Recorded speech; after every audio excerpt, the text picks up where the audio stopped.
పాపాలు, నేరాలు, ఘోరాలు, దుర్మార్గాలు, మోసాలు చేసేసి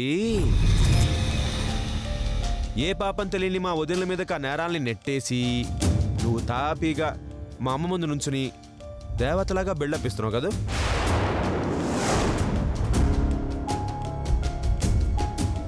బాగుంది, చాలా బాగుంది మధు. నిజమే, మా అమ్మ చెప్పినట్టుగా నువ్వు చేసిన ఈ నమ్మక ద్రోహానికి ఎన్ని జన్మలెత్తినా నీ రుణం మాత్రం తీర్చుకోలేం మధు. చేతు, నన్ను మాట్లాడిని అమ్మా, మాట్లాడిని. ఏంటే నాకు డౌటు, అంటే ఈ ప్రపంచం మొత్తంలో తెలివిని ఒక్కదాని సొత్తే నీ ఫీలింగా, లేకపోతే మేమందరం నీకు ఎదవలా కనిపిస్తున్నావా? మమ్మల్ని అందరినీ మోసం చేసావు, పెచ్చాళ్ళం చేసావు, చేసేసి ఇలాగే లైఫ్ లాంగ్ కంటిన్యూ అయిపోదాం అనుకుంటున్నావా?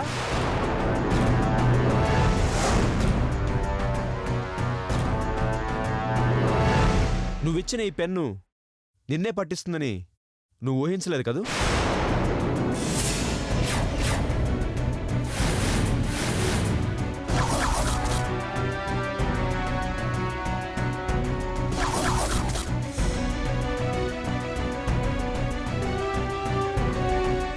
ఆ పెన్నేంటి నాన్నా? అదేంటంటే అత్తయ్య గారు,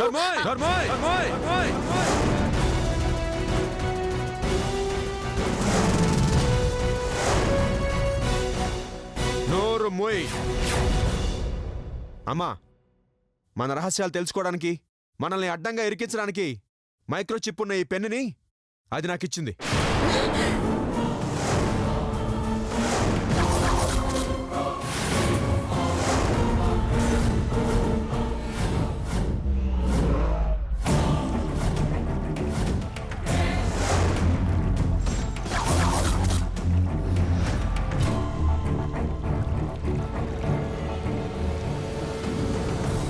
ఇది నాకిచ్చి నేను మాట్లాడే మాటలన్నీ విని దీనికేదో పెద్ద భవిష్యత్తు తెలిసిందాలాగా బిల్డప్ ఇచ్చి నన్ను నీ దగ్గర ఇరికించి నా ఫ్రెండ్స్ని తిట్టించిందమ్మా. పెన్నులో ఫోన్ ఉండటం ఏమిట్రా?